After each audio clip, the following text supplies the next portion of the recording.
Magandang araw mga kaibigan. Pag-usapan natin ngayon ang isang mensahe ni Pangulong Marcos Jr. kay VP Sara na kung saan pinupuri niya, pinapasalamatan niya ang Vice Presidente.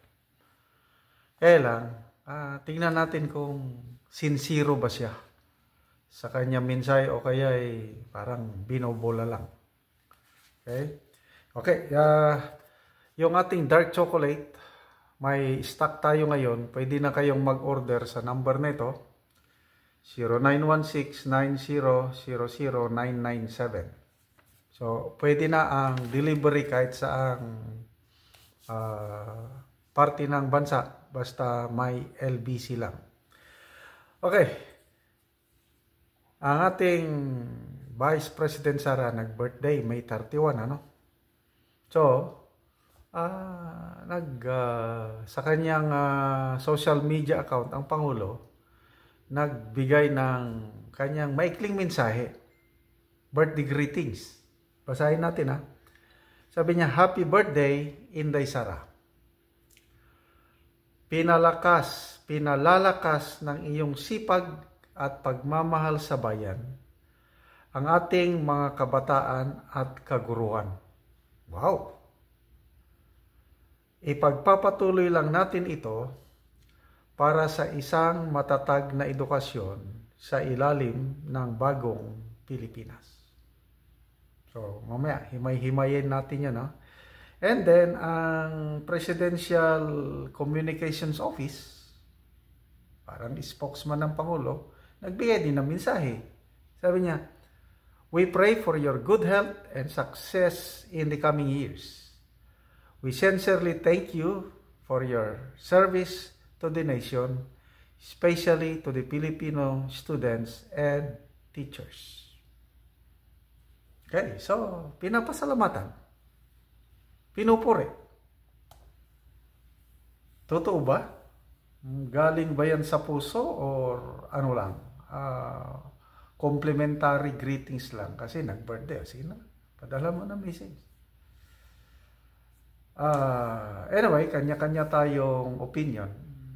My opinion is, hindi ako naniniwala. Hindi ito sincero. Parang may halong pambobola. Bakit? Una, bakit ang mga malalapit sa Pangulo, mga alyado niya, paulit-ulit nananawagan na mag-resign si VP Sara as DepEd Secretary? Kung talagang ina-acknowledge nila ang malaking tulong ni VP Sara sa bansa bilang DepEd, dapat wala yung ganun, yung nananawagan. Okay. Ang dami nang nananawagan maalala ko lang yung Congressman Joel Chua ng Manila. Dikit sa Pangulo yan. Nanawagan na last month na mag-resign na dahil underperforming daw. Hindi daw maganda ang performance ni VP Sara. Plus, ano pa yung rason? Yung fence-sitter daw. Yung walang ginagawa. Hindi niya mapigilan ang father niya, si PRRD, sa pag-atake sa Pangulo. Kaya dapat resign na. Sino pa? Mga mayors ng Iloilo and Bacolod. Mga kaalyado ng presidente ito. Sunod-sunod ang panawagan na mag-resign ng Vice Pangulo. Meron pa nakalimutan ko na yung iba. Kung totoo ang Pangulo, dapat magsalita ko na do not call for her resignation. Pagalitan ko yung mga ganun. Wala. Tahimik ang Pangulo Nasaan na yung, I think, the other year ng birthday ni VP Sara, hindi pa malala ang hidwaan noon ng Marcos and Duterte family. Nag-speech ang Pangulo, sabi niya, I am appointing myself as best friend forever of the Vice President. Nasaan ang best friend forever? Oh, ano yung mga ginagawa? Oh, yung kamakailan lang, First Lady Liza, nagpa-interview na sa tingin ng karamihan talagang plinanong interview ito eh. Yung interview ni Katunying, plano ito. According to Mr. Tiglaw, pinondohan itong interview nito, malaking bayad. According to Mr. Tiglaw, para pagandahin ang image ng Pangulo. Pagandahin din ang image ng First Lady. So, nabigla na lang lahat na ang First Lady sasabihin na bad shot ang Vice Presidente sa kanya. Sino siya?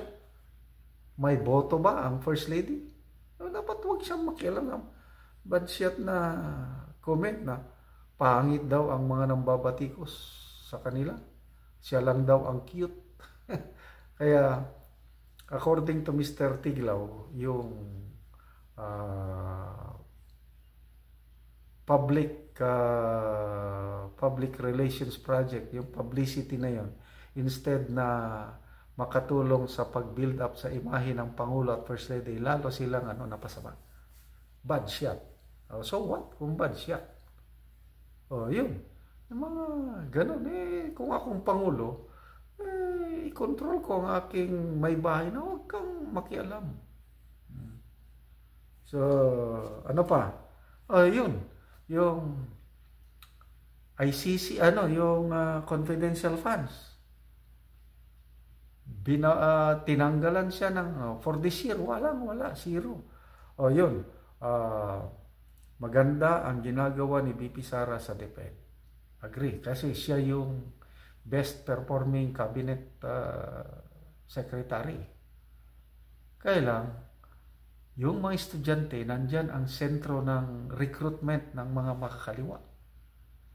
Malaking magagawa sana yung confidential funds ni BP Sara kung hindi tinanggal.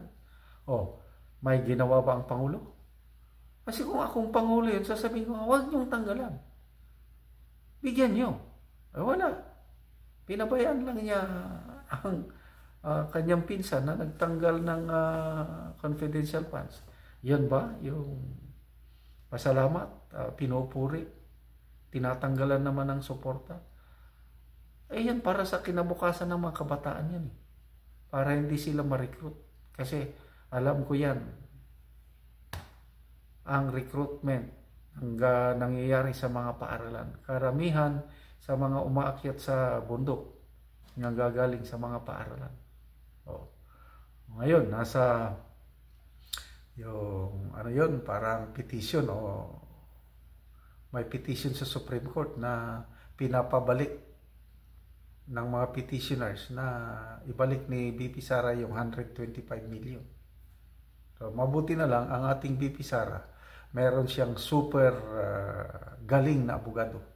Si former Solicitor General Estelito Mendoza.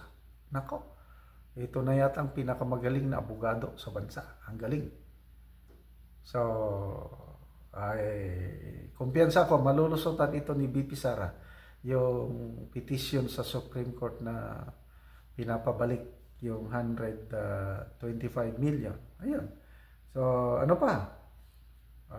ICC. Balitang-balita na isasama si BP Sara sa warrant of arrest. And I believe darating yung warrant of arrest yan para kay PRRD.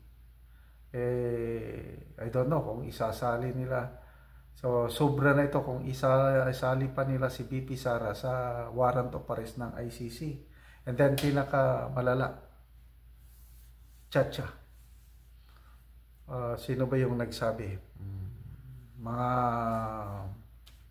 political analyst, si Professor Ronald Llamas. Ang kanyang assessment, yung unity team nung May 2022 na election, parang may internal agreement na BBM munang magkandidato, Presidente, Sara, Vice President. Ang agreement is after ng termino ni BBM, VP Sara naman ang magpresidente. Parang yun ang internal agreement according to Professor Llamas. Ano ngayon? Wala na. Sinisindi ka. Hindi na nila ino-honor yung agreement na yun. Kasi, Chacha ang gusto nila. Anong plano ng Chacha? Magiging parliamentary system na tayo.